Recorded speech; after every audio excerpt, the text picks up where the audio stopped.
welcome to Tales from the Tips. If you're catching us on YouTube, make sure you give us a like and hit that subscribe button. Drop us a comment. Let us know how we're doing. Also, we want to know how you're doing in your qualifiers. We got a big day of golf coming up, the longest day of golf as we get ready for the U.S. Open.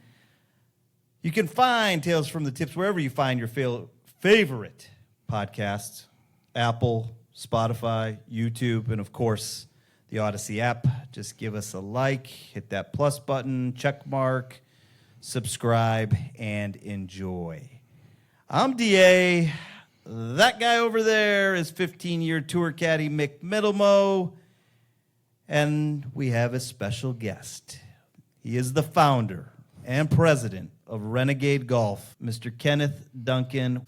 And guys, as we always like to say, we're just a couple guys that love to talk about the game of golf, both inside and outside the ropes, but we come at it from a completely different perspective. Guys, we got a lot to talk about today. We've got PGA Championship. One Scotty Scheffler wins again. We've got our hits and misses. We know that Mick can't wait to get into that. But most importantly, we've got our special guest, Mr. Kenneth Duncan. Welcome. Hello, hello. You ready? I'm ready. Let's do it. Mick? Born ready. Let's grip it and rip it. Mr. Kenneth Duncan, Yes, sir. you and I've gotten to know each other over the last year and a half. We worked on a little golf outing together. How are things with Renegade Golf? Yeah, Renegade Golf has been great. You know, I've been able over the last couple of years to really see a lot of growth in the company. I've been able to help a lot of people in the Atlanta community, and now we're going outside of Atlanta. So, you know, we've been growing the last couple of months. You know, we've added a lot of courses very intentionally in large metropolitan cities. So now we're able to be found in Nashville, Charlotte, Sacramento Metro, going all the way up to Detroit and expanding to the city of Detroit courses. So, you know. Look at that face over there. Are you talking to me? You didn't see this one coming, did you? No, I did not. I didn't realize this was a setup. Tell them where you're from. So I'm actually from Ann Arbor, Michigan. Both my parents went to University of Michigan, so it's a little bit of go blue. There you go, Mick. No comment. So I got to ask, what's new with the company right now? What do you got working on? I know you guys had a little bit of a brand relaunch here before the PGA show. How's it been going, and what's been happening with the company since then? Yeah, so we've been really excited. I mean, our Imbu golf ball was on Golf Digest's hot list, so we were one of the hottest golf balls in the world just last year. And this year we went out and launched a brand new golf ball, the Blueprint. It's been our best ever seller. And the unique thing about a Blueprint is that it took us back to our roots as a company. We were founded to make golf more affordable, more accessible, but also to target, you know, millennials, moms, and minorities. And you know, we took this Blueprint golf ball and brought a person who represents everything that we represent. Maurice Allen, on the front of our golf ball box, as both a millennial and a minority, and in that age group. And that golf ball has really been you know, something that we take pride in, and we've also seen a lot of growth from. So new product releases, new courses releases, new baby on the way coming soon. So it's exciting. There we go. Yep. He's going to be following right after Scotty over here, He will be. winning golf tournaments and carrying around Having babies. babies. Yep. Yeah. Now, we have talked about Posty a lot on this show. Yes, you have. He is our adopted player for the Tales from the Tips podcast. You're on board too. I'm on board. Don't start I'm on board. pointing fingers. I'm on board. Ricky fella. Ricky is your guy. Ricky didn't have a very good tournament. No, he did not. We'll talk about that in hits and misses in a little bit. But when you look at the math, someone would have had to have gone 7 under yesterday, and Scotty shoot over par. Yeah, we actually did. We actually had that very discussion yesterday before the tournament started. I said someone's going to have to shoot 9 under. You Basically, if they're going to have a chance to beat. You were going to have a Scheffler Saturday on Sunday with Sunday placements. Yeah. In those conditions. And he's not going to shoot 75 or 76. And thank you. Like I said, tournament over. Yeah. And it, great. I mean, it's nice to see him win something other than the Masters, and I'm excited. Now I'm kind of on Mick's plan. I want to see him. Does he have a chance at Oakmont? I think his biggest challenge winning a major is going to be the U.S. Open. And I don't care what venue, because when it comes down to it, you have to be able to putt. Are you telling me you can't putt? I can tell you he's not one of the world's best putters. Have you been drinking? No. Do your research. I mean, It's delusional. he's been in the... You don't get number one in the world if you can't putt. Well, okay, he can putt. He's better putter than us three. Let's put it that way. I don't know about that. Yeah. Settle down. Oh, Kevin Stadler. I Kevin have- Stadler said I was the best putter from 6 feet he's ever seen. True story. was Stadler drinking? Well, probably. Was this... I'm going to call him after this. And Was let him this know. was this at his house afterwards, after the waste management one night? Maybe. Okay.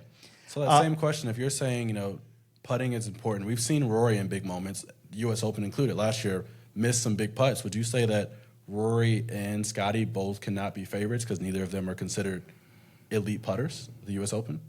I think both of them have their struggles around courses like a U.S. Open setup. Then who's your elite putter that you think is going to win the United States Open? JT. Poston. No, Posty's a really good is a very good putter. I don't think he's got the ball striking skills at a U.S. Open to hold U.S. Open condition greens. Drum roll. Can we do a drum roll for this answer? Who do I think? Yeah. Who did you pick anyway? Well, that's the problem. We'll get to that in a little bit. You and I flip flopped. I'm hoping he has a better tournament than he did this one. Let's just say it that way. Oh, I know. I know who you picked. Yeah. Kenny's over here going on what? So just so you know, and our listeners, just as a reminder, December 14th, we did an episode where we actually picked all the majors All 4 of them. and the players and the FedEx. Can I ask you a question, buddy? Oh, here we go. This, my partner over here believes there's 6 majors. He believes that the Tour Championship and the Players Championship should be deemed as majors. That way there would be 6. Now you're putting words in my mouth. I said there are Slim. 6 majors I need help. that we are going after. I didn't say they need to be deemed majors. 6 majors we're going after. Still sounds like 6 majors. Kind of Yeah. sounds like you just added "we are going after" to the end of it to make it sound better than 6 majors. Another vote for me. Is I the think play- that's 3,200 is the to players 1. regarded as the 5th? I'd say the players as the 5th is unequivocal at this point. The field is tremendous. The course is tremendous. So I'd say But it's not a major. That's what he's saying. It's not a major. But I can't get to 6. I can't do any more math to get to 6. You can't include the FedEx when you have the top 30 players. No, there's only can't. 30 players. No. You can't have a tournament with 30 players and count that as a major. Anyway, let's get back to the They've PGA. earned it throughout Just say the you're entire wrong. year. Just say you're wrong and we'll move on. We've moved on. You're wrong. Okay. Let me go back to the notes here now. Let me ask you this for both of you guys. What stood out that you didn't expect to see or hear or see this during the PGA? I didn't expect Johnny Vegas to be leading after 2 rounds. He would have been I would agree with close that. to the last person I would have picked, but yeah. That one did surprise me. I didn't expect Roy to struggle as much as we did. He talked Fact. about how driving the ball there is an open course and driving it well. He just didn't seem to hit the ball very well. Maybe the driver thing from the beginning of the week really kind of frazzled him a little bit. Well, but there was a few of them that had to change drivers this week. The leader had to change his driver too. Yep. allegedly. We'll is that talk. right? No, he did. That's true. Yeah, he did. We'll- Yeah. We will talk about non-conforming drivers Mm-hmm. here in a second, but let's get back to the actual course play.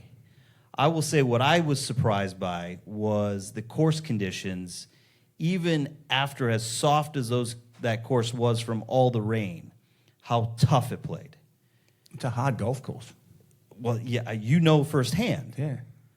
And with the rough up and There the is winds a lot of intimidating tee shots on that golf course, I can assure you. There is a lot of holes you stand up there and go, oh, okay. I mean, it's easy for me as a caddy to go, just hit it there. But, you're looking at... I was going to say, like you're, the 7th hole, the par 5. It's like the fairway like looks this narrow from from the tee box, and you've got water on the right, bunkers and trees on the left, and and 18 is just like. I probably close my eyes more on that tee shot when watching players hit than any other tee shot. Have you ever been out to Quail? Never been out there, no. Have you been there? No, I was hoping to get out there. We got let down on that one. We got to work on that. We do. I'm going to lean on the Caddy to get us into some more places now. All right. You're on that? Yeah, actually, I think I probably could. You haven't burned every bridge, have you? No, only a few. Okay. If you're surprised about course conditions, my expectation from a high-level golf course is that you can get it back like this. I mean, they put sub-air systems on the greens now. They got $1 million improvements on different, that's my expectation at a major-level golf course is that when it rains, you get the rain out. I mean, of course, there was, some mud the first day or two, but that's what these millions of dollars and these exorbitant fees are for, right? To pull the water out the course, to drain it well, to have the greens in great condition. So it played like it's supposed to play the last couple of days, and I think the best player came out and won. Fact. I would agree with that. And mud balls, as Scotty talked about. Do you want to go first into round? mud balls? I hate mud balls. So what would you have done Oh, they should have played live clean in place. in a major tournament? 100%. Well, you hit it down the middle, and you've got this much mud sitting on your golf ball, and the other guy hits it right next to you, and he's got no mud. Where's the fairness in that? And don't give me this garbage that, it's just the rub of the green, and that's just the luck of the game. No, it's not. You shouldn't be penalised for hitting a perfect shot. So It's just, okay, and I get landing in divots is fine. I mean, that's part of it too. But yeah, I hate mud on golf balls. I despise it. So let me ask you this. Then what's the difference between a mud ball and a ball landing in a sand-filled divot? That's what I said. Sand-filled divots I can deal with. I can actually, to me, that's part of the game. Mud on the golf ball is not part of the game. And if it is, then we should never play live clean in place. Why should you do it in one tournament and you can't do it in the next? Why is it so imperative that while it's a major, we have to play the ball down? I've never understood it. I mean, I've been in tournaments where you played live clean in place. I think I was in one in Syracuse where they played live clean in place everywhere, in the rough and everything. Yeah, and that's In how the bad. rough? That's how bad the weather was. Yeah. Okay. Yeah. I mean, it was close to tee up. That's how bad it was. I think there was another one in Jackson, Mississippi, where the whole tournament got cancelled, and because it just rained consistently. There was one of those off events and stuff. I think it might have been the one that was against the British Open, and it was just torrential rain for every day we were there. And at one stage, they were going to try to say, well, let's just turn this into a par 3 competition. That's where the rules officials were heading. They were like, we'll just turn every hole into a par 3, and you don't have to worry about the fairways. But it just kept raining so bad, they just went, cancel the tournament. Just cancel it. Mm-hmm. Which was really, that was really unique because a lot of players were just withdrew and said, well, we're not staying, it's done. So they just withdrew. But the people who hung around, the players actually got paid that week out of some of the prize money, so to cover their expenses and caddies and things like that. I think they paid each player $5,000 or something like that. There you go. That's good. So you would have played it. You would have played Live clean to place. through just the first round, second round. First round. Okay. I don't disagree. I don't think ball flight and I mean these guys aren't the three of us, where a left hook looks normal. When you're hitting balls dead straight in there, I can't hook a ball. You know that. This is true, actually. I couldn't draw a ball with it. He physically cannot hit a draw. I couldn't draw a ball with a pen and paper. Unless, you ready for this? I kid you not, and we have this on, we do have this on tape. Video, yeah. He stands backwards and can hit the ball about 210, 220. I kid you not. I watched it firsthand. Backwards. And it's a perfect draw. And it's a perfect draw. If I stand him at a normal address and I tell him to draw the ball, he will look at me and tell me, not going to happen, mate. Never going to happen. And sure enough, it fades to the right. What does hitting a ball backwards consist of? You're literally standing back to the ball? His back is towards the ball. Yeah, literally I'm this way. Like the ball's here and I'm standing this way. My back is facing the fairway. Back is towards the target. Huh. Yeah. I'd never seen that even in a drill. It is a good drill. It's a drill that'll teach you to drill the ball. Anyway, come on, Okay. let's get back. Let's get back. Come on, because So I'm excited about I do rubbing wanna it get- in your face. Slim, do you hear this? Slim is laughing back Can there you because he believe knows this, I'm Slim? right. Slim- Remember last week I told you this. I'm Slim- glad I caught the context. Slim, So I just, you're going to have to also remember that he walked back on his commentary too. So No, I did not, because you forced me into it. I said, I forced you. I said, out of the PGA professionals, Yeah, the Corbridge 20. Let's call them what they were. the Corbridge 20, Yes, I said that none of them would make the cut. you did say that. and how many? then what did and how many of them made the cut? and then- how many of them made the cut? and then what did you do? I'll answer my question. 0 made the No, cut. no. No, Tell him. you forced me to say 1. How did I force you? Because you were just like, you were just like moaning and groaning. So I said, okay, 1. And then I went back and said, no, 0. 1. Thanks. No, Lynn. you said no. Maybe 1. Maybe 2. No, yeah, and I was right the first time with 0. But We have it on audio, don't you we, Slim? coerced me into changing my pick. I did not. You did. It was 0, and I was right again. Thank you.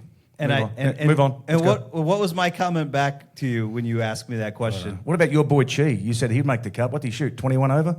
No, 19. 19 over. Oh, he just Yeah. missed.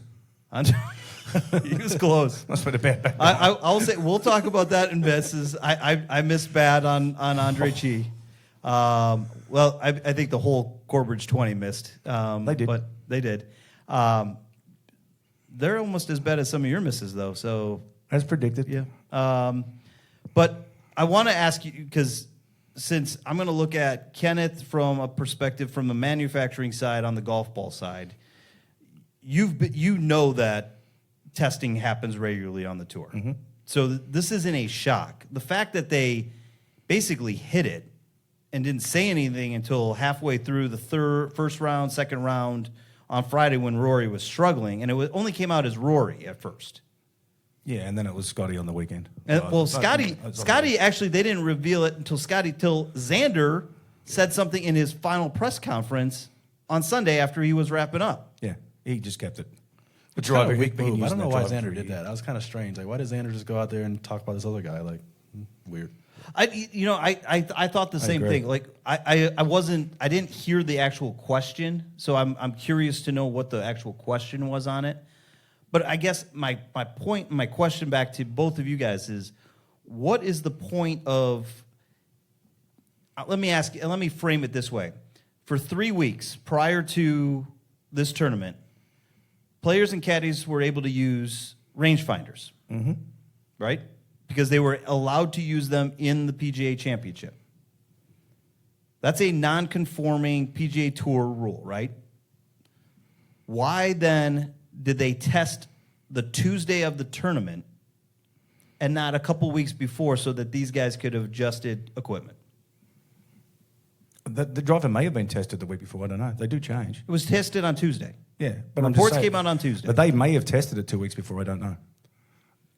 I don't know. I mean, obviously the PGA have different rules as well, but I mean, they test every week, though. Drivers Every change. event tests. They test every single week. Random You can testing. become Yeah. conforming to non-conforming in 1 week. I mean, it could be a level of hitting another 500 balls for a week, and you were conforming last week, you're not this week.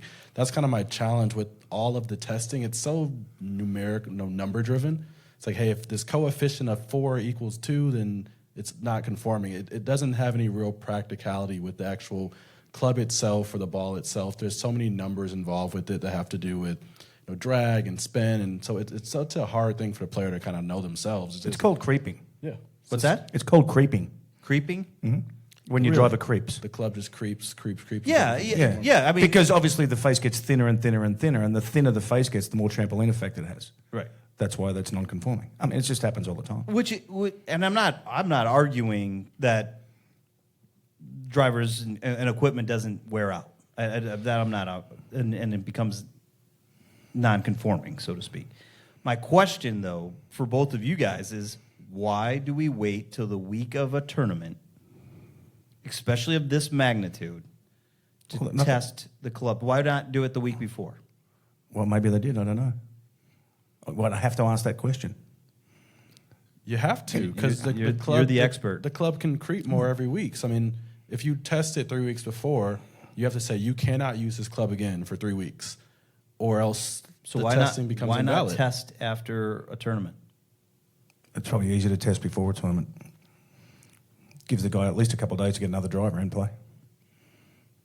Because they're acknowledging it's unintentional. They're acknowledging that we're going to test beforehand, And if it becomes non-conforming throughout the tournament, it wasn't intentionally happening, but it'd be impossible to have it before, during, and after. It'd be impossible to maintain. So when do they test the balls?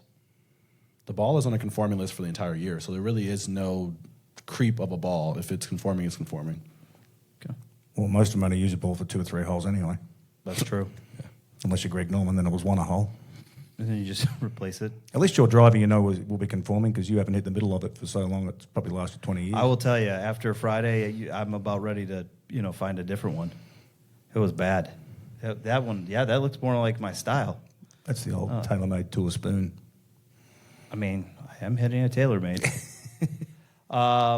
Okay. Well, I'm glad we got through that because that was just fun. So let's turn to our hits and misses because I knew you were waiting for that. Okay. Mick, your hits. What were they? Harris English. My boy. Go Georgia Bulldogs. How about that Georgia Bulldog? telling you, Harris baby. English T2 with Bryson and Riley Davis. Riley Davis, by the way, resurrected that round towards the end to get himself back in there. I'm also going to give you Rory. And the reason I'm giving you Rory, T47, by the way, your original pick, Brooks Koepka. Yeah, he didn't do very well. But did you see him at the Quick Trip getting the 30 pack? No. Did you not see that? No. There's a picture of him on Get Instagram. out of here. What was he getting? Did he get Ultra? It's like, no, it was Miller Lite. I think Oh, he was getting Miller I think Lite. it was Oh. Miller Lite. He's standing in line there, just holding a 30 pack. I'm going to apologize to our friends at Anheuser-Busch already because Mick. You asked. I know. You listen. You already set us up for a sponsorship with Ultra, even though they're never going to pay us for it because you talk about it all the time. By the way, Mick is on a 100-day dry spell. Wait till see how grumpy Do you want want to? Do you want to tell everybody what did you do? No. I want to know what you decided I was not going to drink for 100 days. Why? Probably because I'm fat. You gave me. Do you know how hard of a time you gave me the month of January and February? Yeah, because people do that dry January stuff. That's just like following the herd. You have to do something different. Just be out there. Don't be a follower. Why did you pick? See? I was Not a gonna say- follower, a leader. He See? is a leader. See? Yeah. Can't debate that, yeah. Look at that. You can't argue with it, can you? No, because I'm usually right. Anyway, come on, move on. Hits and misses. Okay. What was my miss? My misses was. Wait, so why do we No, give no, him no, Rory? no, Why'd no. you give him Rory, though? We didn't explain why he got Rory out of T47. I just wanted Rory to. Well- I didn't really pick Rory. I just said it would be nice for him to win the first 2 majors, and then we could move on, and that would be fun to watch the next 2, hoping someone could win the Grand Slam. Yeah. So I threw him in there. You didn't throw him in. Let's be honest. threw him in there. You wanted to change your pick. Well, I can't because I made them in December. I'm not allowed. You told me Right. I wasn't allowed. I know. All right, give me more So misses. I gave you. I'm going to go with my hits. Oh well, that shouldn't take long. Probably hit. It was a hit. Who was it? Bryson. Yeah, didn't win. Move on. And then, of course, as we mentioned, JT Poston, tying T5th. Now, I will say, Great result. And I was talking with Michael downstairs earlier about this, and just so everybody knows, Michael, one of my guys that works downstairs with me, he and JT played high school together. That was a costly last 2 holes for JT Poston. Mm-hmm. Even though T5th, he was solo second, -7 going into 17. And he finishes T5. So Spent a few shekels. he spent a few shekels. Could have gone into the baby's savings fund a little bit more. Okay. I bet you the caddy knows how much he lost. I was going to say, you We guys do caddy math very quickly on You the do 18th. you Very quickly on the Were you- 18th hole, caddy math. Were you doing caddy math? Oh, I used to do caddy math a lot. Yep. He's standing on the 18th hole. Ooh, that'd be 2 parts. Did you do caddy math for Ted Scott yesterday? I've given up. I can't count that high. Okay, can we say, though, did Ted Scott not earn his money yesterday? Yeah, he does. All caddies earn their money.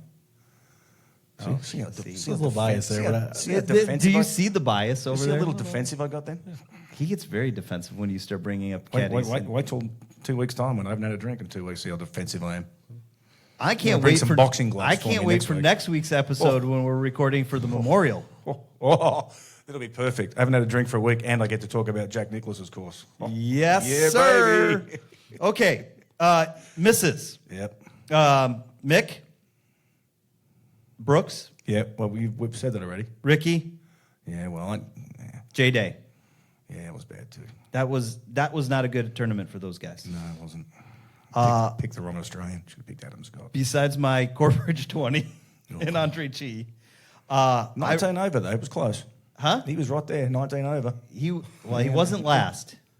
Was that Michael Block? No. Michael finished ahead of him. I think plus 15. Yeah. Russell Henley. Actually, Russell Henley was down there. Russell did not have a good showing. No, he did not. All right. Well, come on. Get on with your misses. Biggest surprises. What about your misses? That was my miss. Just that? Yeah. No, that's amazing, isn't it? I've got, by the way, my picks for the Masters and now the PGA, 1-2. What? Whatever. Thank you. Has the big favourites every The week. number of guys that missed. Let's talk about who missed. Biggest one, obviously, Jordan. Completely struggled around a course that he has done well in the past. Cam Smith. Yeah.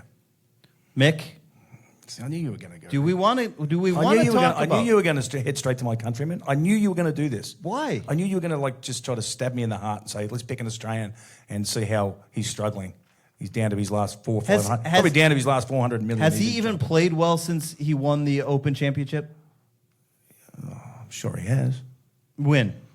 I don't know. He's probably playing with his boys on a Wednesday or a Tuesday or something. I was going to say, with all the millions that he made off of Live. He's had at least one top 10 in a major since then. Yes. Somewhere it's happened. He has. I'm going to do some research on it. You do some reason. I will. I'll be ready for it next week. Okay. 'Cause I'm not going to let you attack my countrymen like that. Okay.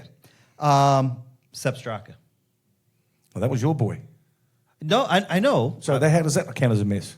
I didn't have him picked. You talked about him last week about him. You spoke a lot about him last week. No, So I'm gonna I count that said as a Russell miss. Henley, and you made fun of me for picking Russell twice. I'll own Russell Henley. Right.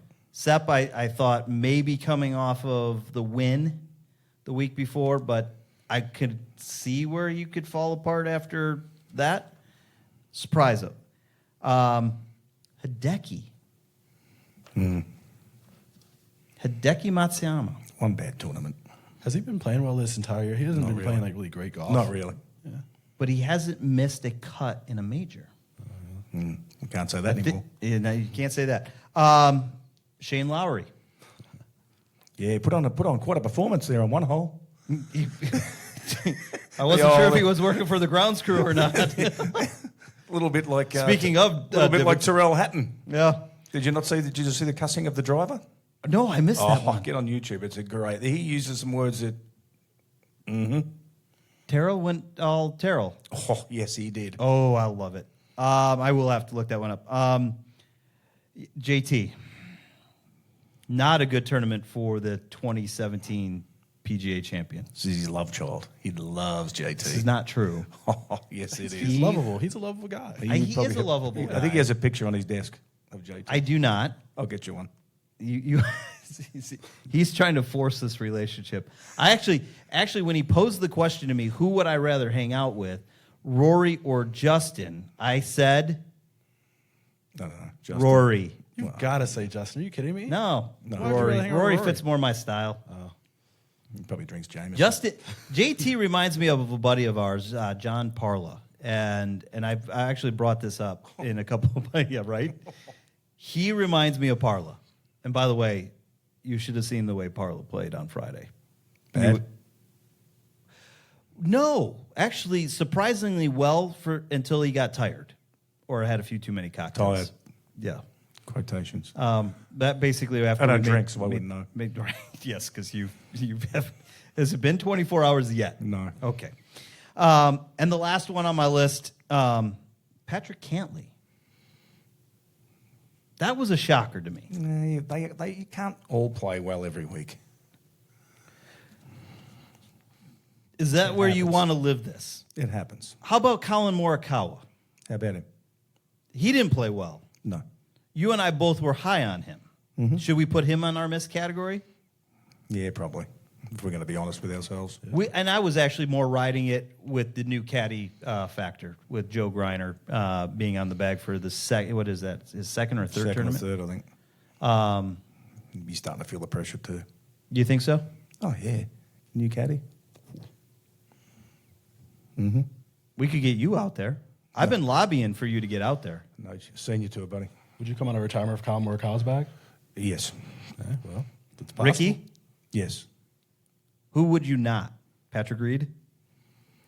He missed the cut, by the way. I'd probably caddy for him because we'd probably end up in a fist fight. I don't know who that's good for. Like you and like me and Allenby nearly did. like you and Allenby almost did. Go back to episode 2. Yeah. No, that was episode 3 when we talked about episode 3. when you walked off the golf course. Oh, yeah. The other one was Hawaii. Anyway. How long do you think you would last with Patrick Reed? And I'm not saying in a fist fight. How long I don't do you really think know him that well. I don't know him that well. Then why do we bag on him so bad? Because he's a cheat. Can I say that? But I'm saying if you sized them up, Could. if it was a sized up and you guys got in a bar fight, who do you think wins that? Me and Patrick? Yeah. Oh, me for sure. Okay. Yeah. He's a big They actually had there was a survey on the PGA Tour about 7 or 8 years ago, and they said that if you saw someone in a parking lot getting beat up, which player would you not go and help? That was an actual question. Yep. That's your You want to know the answer? You want to know who number 1 was? Patrick Reed. Nope. Bubba Watson. Really? And number 2 was Robert Ellaby. Rory Sabatini was up there. Bubba was that bad? Rory was up there. I never Rory knew that. Sabatini. So Australians just aren't likable people. Not some of us. I mean, he's I was a talking level- about you. He's bro. a level- A couple people on the list, yeah. Twin Peaks is the best in the game. Here, your favorite drafts are poured at a frosty 29 degrees, and rare barrel-aged whiskeys are served just the way you want them. It's bigger game days and bolder fight nights. I mean, where else can you find a scratch kitchen that always comes in clutch every day from lunch to late night? Only at Twin Peaks, the #1 sports bar. Twin Peaks Scratch Kitchen scores every time. Dig into hand-smashed burgers, chef-inspired flatbreads, and more at your local lodge. He's a lovable Few people guy on the over list, there. yeah. Yeah, very. Okay, let's go to Texas. The Colonial this week, or the Charles Schwab wonderful, Challenge. wonderful golf course. Okay, that's what I want to get from you. How many tournaments did you caddy out there? 6 or 7 maybe. Most memorable moment? Good ones or bad ones? Both. I want to know everything. I'm not going to throw a friend of mine under the bus. A player that I caddied for, I'm not going to throw him under the bus. Greg Owen?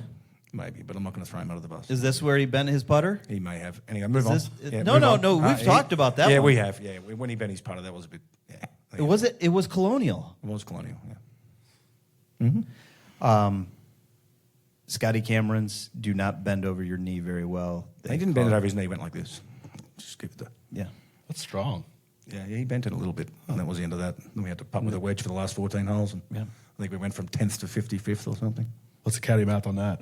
Well, there was a lot. wasn't I couldn't see happy. through my tears. He was. Was that when you were wearing the Oakleys? Yeah. Yeah. Yeah, they, Okay. covered him up. What else? What else? Give me some. No, I just love the golf course. It's just fun. It's one of the first times I got to hang out with Bryson DeChambeau. Really? Yeah, we played around together, and I was looking at his clubs and stuff, and he was just explaining everything to me about them and how they were all the same length and they were 14 degrees upright and stuff like that. Yeah, it was kind of cool. What was okay? So we know what the bad was, Costney. What else? What about the course? The course is amazing. It's a beautiful setup. It's an old style golf course. It's very narrow. You have to be able to hit it both ways off the tee. It's not really a bomber's golf course. It's a little bit like Hilton Head. So let me ask you this: The short hitters can win that golf course. does the short hitter win, or does Scotty Scheffler go 3 for 3 in his last 3 tournaments? Well, it's hard to bet. It's hard to bet against Scotty Scheffler, isn't it? Right now, it's very hard to. Yeah. When you win by 8 and then you win by 5 in a major, I think Scotty's going to be okay. you think he's going to be okay? I think he might be tired. Nah, yeah, maybe. No, he'll play very well, obviously. I think so too. Okay, favorite Adam bar? Scott, Adam Scott. if he's playing. He's been playing a lot lately, so yeah. He's got a very good... Anything else you just want to randomly throw No, out no, there? I've got to throw my token Australian in there. Okay. Since you sledged Cam Smith. Sorry, Cam. Are you this upset about Cam Smith? No. Really? Move on. So he gets token Australian, you get token Georgia Bulldog, and that's just every week that's your pick. That's pretty much you're gonna go, English, Henley, Straka. You're gonna go. And he goes, How many University of Michigan golfers can you name? I don't know any. Yeah, there's none. There's none out there. No. Is there really? It's not one. It's got to be one. There's got to be one. Good. Okay, go ahead. I don't know. I don't follow the University of Michigan. I couldn't care about him. I mean, you just buried the Bubba Watson. Thank you. Well, he's not really a Georgia Bulldog. He was. He's not classified as one. Ask the other people who went to Georgia. Oh, we claim him. I Oh, claim yeah? him. Ask the other Georgia players on tour what they think. Well, I don't care about them. I claim them as Georgia Bulldog. I run a golf company. Forget them. Hudson Swafford. You know what I'm talking about. Oh. Do you want to share some stories? No, move on. See, I just like leaving you on the edge. Why are you being so Because I'm not drinking. secretive I'm these not days? drinking. Got to be careful. Burn too many bridges. Where's Hudson these days? He still playing? Live. Oh, that's right. Dang, I feel bad because I wanted to root for Live guys. He is on Live. Yikes. There you go. Live tour. They do get forgotten, I guess. Come on, let's get back to Renegade. Well, you want to get into Renegade? You want to talk to? Yeah, I do. Kenneth? Let's go back. Okay. That's why he's here. While he's here, well, you have to answer one question still. Which one? The bar? Yeah. By the way, Kenny, just so you know, this started. So, executive producer Kim, who seemingly can't find her way around here. Oh, by the way, she did hear the episode. You're in trouble. Well, I'm not going to go see her today. You are. Well, she's gone. Don't worry. I'm not in trouble. You're the one that told me. I'll be throwing you under the bus. You're the one that ran into her downstairs. You're the one that said she was out looking for a man. No. That's exactly what you told me on the phone. Look at him. Look at him. So you told me that, and I just Slim. relayed the message to all the listeners. Oh, yeah. Look at him. He's Okay. look how red he's going. She's going to be so mad. So we actually created Mick's World Bar Tour. And so every week as we go around the tour, we pick a bar or a house, because Mick also let us know that he rents houses out while he was out on tour. So he picks a bar that we kind of highlight so that our listeners, hopefully in that area, can go visit and see. I don't know if this one's still open. Oh, what is This it? used to be by Nike. Used to have their testing facility out there. So it was like literally the oven. It was basically like this tin shed. It didn't have any advertising. It didn't have anything. It was just where Nike developed clubs and did their things. And Tiger would go out and test out there, and I would go out there a little bit when I was caddying for Kim Felton, who was an Aussie Nike player. And they used to take me to this bar called the Back 40, and it was like this shed that had no windows, no anything, and it was one of the coolest dive bars I've ever been to in my life. It was awesome. It's not as good as the one in New Orleans. No, the one in New Orleans is still the best. Henry's. Yep. Henry's on Magazine Street, still the best. Yep. So while I'm here, what's the one in Atlanta? Well, the one I drink at? Well, just I drink at Guston's in Ackworth. Okay. Well, when I was a drinker. Yeah. You've already cost them enough money this year. They're going to be devastated now. I was going to say, they survived 4 months without you. I mean, now you're going to go on a 100-day. You might want to rethink this $20 No, I'm not bet rethinking you it. have. I'm in 100 days. Someone bet me $20 I couldn't do it, so I took the 20. Who bet you? No, it doesn't matter. Is it Chris? No. Chris Fortney. No, he is. He's He would never- He's already trying to get me to drink. He's away at the moment. He's like, I'll be back Wednesday. You're drinking. I'm like, no, I'm not. That's two of us. No, I'm not. I think I got to push this. I support him. I personally think he's going to do very well. You're See, this is supporting why him? Renegade I personally Golf. think so. This is why Renegade Golf is going to go All a right. long way Well, in this industry. with that, let's turn to Renegade Golf. That's why we're okay. here. So I got to ask, and you kind of touched on it a little bit earlier. What inspired you? What got you started? How did Renegade Golf come to be? I think Mick touched on it. I mean, we look at golf advertising. It's a little bit disingenuous. It's saying like, hey, go play with the pros play. You'll play like a pro. The Pro V1 is the ball that everybody should be playing. It's $60 a dozen now. We're buying new drivers every year that are $700, $800, and at some point it prices people out of the game, or they feel like they don't have access to the game because it's so expensive. And as I see people that look like me, and I was 27 when I founded the company, what 27-year-old has a disposable couple $1,000 to start picking up the game? So when we looked at what you need to play, you typically start with golf bag, balls, and some clubs. We don't do the club part yet, but we started off with golf bags early in 2019, and we progressively realized that balls was one of the other costs that people just were absorbing because the game keeps getting more and more expensive. So, we created a brand to be more affordable, more accessible, but also inclusive. So our marketing is to those people who are, either A, fed up of spending ridiculous money on products, or B, being introduced to the game and can realize that there are other products out there that are intentionally and authentically speaking to them. Mick, what do you think about that? Is there any way you're going to get into the club side of things too? I don't think so. I saw Vice got in the clubs recently, and I'm kind of curious what made them pursue that. I know I grew up on Tiger Woods, and Nike, if Nike, the giant behemoth they are, can jump out the club space, I have to think that there has to be very, very slim margins and no money in clubs. But if somebody could convince me that the money's there. I remember growing up as a kid, my first set of clubs was like, we had the odd set of clubs. It was like a 3, 5, 7, 9 pitching wedge. You didn't have a full set. You started with like a half set, and you worked out from there. And honestly, it actually can help you develop really good golf, because you have to use a 7-iron in so many different situations because you don't have an 8. Right. And it teaches you how to hit certain shots. And that's how I started, with just an odd set of club. I think they were a Jack Nicklaus brand. How full circle there, Yeah, that did go full look at circle, that. didn't it? I think it was because it was definitely a Jack Nicklaus 2-wood I had. I remember that Persimmon one. But that's how I started with the half sets, and I think that was more of a great way to sort of. Did you just say a 2-iron? 2-wood? Oh, 2-wood. 2-wood. I thought you said 2-iron. No, 2-wood. I was going to say, who starts off playing with a 2-iron? And that was a 2-wood. Okay, 2-wood. Yeah. So Persimmon 2-wood. Persimmon. Well, I'm showing my age. I never played one of those in my age at all. there we go. Oh boy. That's it. I started out.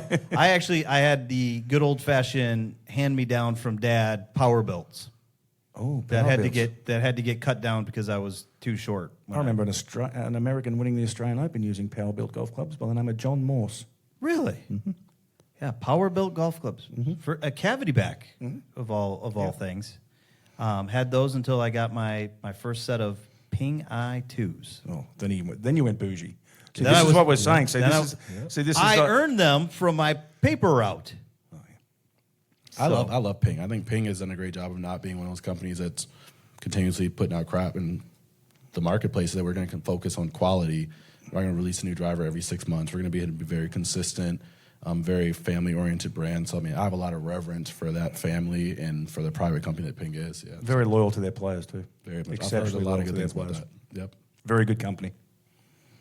Ping S55 is still in my bag. Shouldn't be hitting them anymore because I'm getting old. But hey, there you go. I'm still using Nike Vapors. What's that? I'm still Well, using I know Nike you- Vapors. we gotta work on that. When I caddied for Michelle Lee. I still can't believe you're playing Nike Vapors. Yeah. Okay. Okay. Where do you see the company heading in the next 3 to 5 years? I think we're following the growth of golf. I think he mentioned it earlier. I think the fastest growing demographic in golf is women. Women are exploding in the game. We want to be the brand that is authentic and speaks intentionally to women. So when we start talking about women golfers, they don't just want pink balls and pink clubs and purple products. They want to realize that brands are actually building products that suit them and fit them in their game and space. So I want to meet women where they are, first of all. The second fastest growing group in golf is minorities. When you look at the minority groups, specifically African Americans, are growing extremely fast. And I think that we're seeing a lot of this renaissance in golf right now, where it's becoming younger, it's becoming more diverse, and it's becoming a sport that people feel like they have the ability to play, maybe don't know how. And we want to be the brand that tells you how, that gets you introduced to it, and at a price point that feels comfortable for you. So how are you going about it? What channels are you using now to help get your brand out there? We've had to be really, really careful about that, because I think that if I look at what I do, I'm not a TikToker. Right. But TikTok is where you start to meet the new generation, the new demographic of golf. Like YouTube Shorts is probably another place. I don't even use YouTube Shorts, but I hear it's a phenomenal place. So I think thinking outside the box and going to these different places where I don't personally go. I stopped at Twitter. I never got on Twitter ever. I had one, but I was like, I don't really know how to tweet in 150 characters. But as a CEO of a company, you have to be willing to kind of find the people who are able to help you to connect to your audience. I've set the vision and the mission to do this transformative stuff in golf. Now we have to execute that. and it's places that are maybe unconventional. So Are you finding it hard to get into pro shops?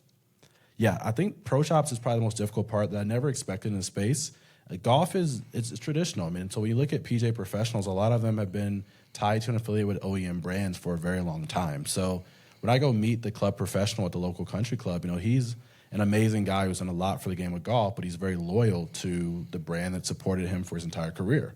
So when you're looking for shelf space in a space where there's already large brands who are already taking space in that pro shop, they've got to take somebody out to put you in. That's probably the biggest lesson you learn in retail, period. If somebody's going in, somebody else is coming out. Who do you replace in the golf ball market when you're trying to make that entry? So I found that pro shops are probably the most hard place to get into, specifically ones that have PGA professionals. But I also think that, every pro shop carries multiple brands. Even if you're a Titleist shop or a Callaway shop, you have room for a couple more. So we've got to be that third or fourth brand. So when you ask where we're going, we want to be, a player in the space, not a novelty, not a flash in the pan, but be a true player in the space that speaks to a segment of the audience that golf courses have that's growing. Yeah, see, to me that's a little disappointing that pros don't do that because, I practice a lot at Cobblestone Golf Course, and I was out there yesterday, and they're doing a kids clinic, and there's 20 kids on the fair out there practicing on the range, and I'm thinking, these kids aren't going to buy Titleist golf balls or whatever. They don't need Titleist golf. Well, they're gonna push them down in the NXT line. They're gonna push them down in the True Soft, the Tour Feel, all that different. Yeah. There's the one thing I have a lot of reverence for Titleist for, and all those big brands, is that they do have a ball for every type of customer. When you go all the way through their line, you can go from a 4-piece thermoplastic urethane ball or cast urethane all the way down to your 2-piece Surlyn, and they offer that, even though a Cushnet owning Pinnacle. So you go through the entire range of balls within a brand, and you can buy whatever you want there. Yeah. They're just pushing the ones that drive the most profitability, which... Yeah, The problem is you cannot go out and practice and try the ball to figure out which ball makes sense for you. And if you try to read any of those descriptors that are on the big fancy displays that they have inside of PGA Tour Superstore, I don't care wherever you go, they all look and sound the same. That's what I hate about golf. Like, why are we speaking in code? Yeah. Even a lot of times when I talk to people about, this is TPU and 85 core compression and da-da-da, What does that mean? Yeah. The average golfer, I don't know. I just like this ball. That's really... Someone says using the Titleist, so I figure I would. Yeah. Somebody could ask me, why do you use this ball? And I'd be like, because this is what I've used my entire playing career. Same. I'm exactly the same. And now, thankfully, getting to know you and being able to play, would I have gone into a PGA Tour Superstore or Carl's Golfland or balls.com and just picked up a dozen Renegades? Probably not. But now that I've had the chance to go play them and actually test them and see what they can do, the difference between a Titleist Pro V and the Renegade MBU, honestly, even at the level I'm at, can't really tell the difference. Where I have noticed the difference, the biggest difference is I have less spin going into the green, which actually has helped me in more cases now, just because of my slower swing speeds as I'm getting As you get older. I'll be playing Friday, so I'll be using it. Yeah? Okay. there it And is. then I'll give you a little shout out because I'm very superstitious when it comes to golf, and I've used the same golf ball forever. And I only use white tees. I don't use any other different coloured tees, and so that's. I can actually confirm all of this. Yep. We've played, and now when you've played with a buddy long enough, where you're like, I know when they're starting to struggle, when things are going wrong, or what they like or not like while you're riding in the cart or whatever. Yeah. I'm now there with him. I don't do my shoelaces up until I get onto the golf course. This is true. Mm-hmm. Yeah, golf is weird. There's a lot of superstitions in golf, and people. Now, one thing I like to ask is like why people do things, and sometimes I don't know. Like, why do you play this golf ball? Is it because you think it's getting more distance? Is it feel? It's because somebody told you so. And generally, people really can't explain why. It just is. It's a feel. It's a superstition. It's a gut. I don't want to change it. So I always ask those questions. Why do you do this? And generally speaking, it's because when I first started, somebody introduced me this way, and I've never switched ever since. I haven't had to. So I'm playing with a group of guys on Friday, my crew. Yeah. So I'm going to give them all the ball and see what they say. Really? Yeah. I want to know. Yeah, me too. I'm intrigued. Where are we playing Friday? What do you think, buddy? My latest show. Bentwater Golf Club I'll be playing on. I'll be playing at Bentwater. Very nice golf course. He has to give a plug every episode. Every chance he gets. Yeah. He's like trying to Bentwater. become a member. I like out there. Bentwater. How are we doing over there? Are we? I'll know Friday. Are they waiting? Okay. Have a waiting list right now? What's that? It's a waiting list. I don't know. Actually, it's very cheap to be a member there. We will. I'll discuss that with the Bentwater people on Friday. Oh, fantastic. I'll show them all this. So, speaking of innovation, how involved are you now currently with the innovation of the company and where you guys are heading now, or have you turned that over to the R&D department? Well, we got fortunate when we started that there's an individual who had experience in R&D and supply chain who came from Titleist. It's kind of the origin story of a lot of the golf ball companies. This guy worked in this development here, and he came over and helped you build it. So, he's been very instrumental in us developing and coming up with new products. We also work closely with the manufacturers. They've been doing it longer than we have. But we really aren't focusing on innovation with our product as much as being authentic about who we are as a company. I think branding has become really important, marketing who we want to be. We're not going to be the brand that releases maybe a new ball every single year. That's one thing I've always never believed in. It's like, we're going to release a new and improved blah, blah, blah this year that is 10% better. Like golf balls, correct me if I'm wrong, I don't know if golf balls have tremendously improved leaps and bounds over the last 5 to 10 years. I think clubs have actually probably taken a lot more technological advances. Golf balls are heavily regulated. There's not a lot of change there. So I don't want to be one of those companies that says, hey, this is a new and improved Imbu, and it's 5% better than last year. Like, what does that even mean? I'd rather be a 5% better company at reaching my customer and core base and helping them learn more about what golf ball is right for them. So I used to hear it all the time when I was out on tour. Every year Titleist would come out with a new ball, or Srixon would come out with a new ball or whoever, and they'd be like, "This one's 10 yards further than the other one."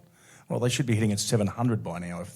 I was about to say the math isn't mathing quite If yet. that wasn't the case, they'd be hitting at 700 yards. But it's such a heavily regulated thing now. And a lot of people don't realize those guys don't play the same stock balls that our players are playing for. There's a lot more conforming golf balls out there than the 3 or 4 give away all the marketed. secrets. Well, no, the guys will come out with a box. It's not branded. It's just a white sleeve. And so here, try these are the new Titleist ones to try. And that's just a white sleeve. It doesn't come in a Titleist box. It's like, this is the new one. Try it. Tell us what you think. That's how they get their feedback. Well, and you have to test at that level too. I mean, that obviously, I think you would agree you'd love to have 1 or 2 guys out on tour playing your ball from a marketing perspective. But we talked about that in the lobby. I don't necessarily know. I mean, one thing I've learned about tour guys is that there is a cost to play. And I don't know if the ROI is there from a branding perspective. We talked about what representation looks like, and you see these commercials, and it's JT and Jordan Spieth. Like, I think the example, and you probably speak to it more than I know, just to have a ball deal with a guy that owns a tour card, it's going to be a 4-figure deal. Just to start off base. I'm rooting for him as a part of our brand to go ahead and win. On the off chance that one of our guys wins with our ball, we probably got to write him a $15,000 to $25,000 check to say, hey, thanks, good job for winning. I don't know that the TV is going to show our golf ball enough times during that they're airing to make that worth $25,000 of marketing for us. So it's a really hard proposition to go ahead and do that. What do you think? Yeah, I agree. I mean, if you've got a hat that you can show and you're wearing it on a sleeve or something like that, that's far more prevalent than the Darrell survey, which they do at the start of every round, saying, hey, what ball are you using, Titleist? And one person using a Renegade. But these guys get hefty paychecks for when they win, for the bonuses, for using these clubs, for using this ball, for using this putter and stuff like that. I mean, there are guys getting $5,000 a week for using a Scotty Cameron putter. Guaranteed, if not more. Oh, yeah. So for a smaller company to catch up with that, that's awfully hard to do. Would you rather? So I know you're heavily invested in youth golf, and I know you've been working with the folks at First Tee. Yep. Is that direction more of the direction that you want to take the company then? Yeah, I mean, I love the philanthropy part of what we can do as a company. I'm a First Tee alumni. We just did a partnership with Accenture a few weeks ago where they support the First Tee of Houston. We provided golf balls there, and I've supported some local players in the Atlanta market through the First Tee program. So the philanthropy part gets me excited, and it gets me, really up every day to really continue to run and doing what we're doing. But I also think that there's so many people who are influential in the space now who aren't PGA Tour players. I saw Roger Steele on the golf broadcast this week for CBS, and this was an influencer who was a couple thousand followers 2 or 3 years ago. Now he's on TV talking about golf. So I think there's a lot of people like that who have now become influential in the space and who are kind of pioneers of what this new era of golf looks like. I agree. I think targeting the kids and the women is just a phenomenal idea. You Yeah. get a kid who uses a Renegade golf ball, he's going to use it for 5 years and go, well, I'm not changing. I mean, I was You know, practicing last night, and I had dad, 2 sons, mom was out there with her son. Then I had the young couple that was just showing up to the course, and then there was a couple of 30-year-old guys chipping and putting as well. I mean, it's amazing to watch just as you're just go to a practice facility and just stand there and see who's coming to there. There's only one thing that annoys me about women's golf, and not professional, women's golf as in just playing on a regular muni or something like that. Why do men get 4 different tees and women only get 1? It's a great. Are you question. suggesting that they all play to the same handicap? Clearly? That's why I don't like it. Why don't they have 3 sets of tees for what Right. their handicap and stuff is like that? It's just, I mean, I used to take one of my ex-wives out because I have 3. Mick hasn't been doing well in this category. But, you know, if you're taking out a learner or a beginner, you're putting them off 1 set of tees and she's not going to reach these par 4s in 2. There should be 3 sets of tees for ladies as there is for men. And that's I've the never kind of understood questions that. we got to start asking in golf. We got to start asking questions like that to really grow the game with women and with juniors and stuff. You know, we can't just paint a ball pink or give you 1 set of tees, but like let's really look at how we're actually building this game to them and see if it makes sense, and we can make those adjustments as necessary to go ahead and make more sense for them to play. Yeah, it makes much more sense because at the end of the day, I'd be like, well, just don't tee off there, just tee off 50, 60 yards further up, and then we'll go from there. But So where can somebody find Renegade Golf? They're out on social, and then obviously one more time for everybody if they want to go pick up a dozen. Yeah, our big push is retail. So, I mean, we love our partners at Carl's Golfland. I love the people in the Midwest, but also we're excited to be in PGA Tour Superstore. PGA Tour Superstore in the Atlanta metro area has been amazing for us. A lot of the Atlanta City Park golf courses. But, you know, we're selling over 25 states. So if your local golf course doesn't have us, let them know they can have us. But online, golfballs.com, Carl's Golfland, PGA Tour Superstore, Walmart coming next month. Super excited for Walmart release. And over 60 golf courses across 20 states. So we're growing. I mean, that number is going to increase 100% in the next 6 months, and it's going to that's continue awesome. to increase. That's awesome. Well, congratulations. and if you are using it out there, please drop us a comment, drop us online, let us know. Yeah. I'd love to hear the feedback. All right, last question.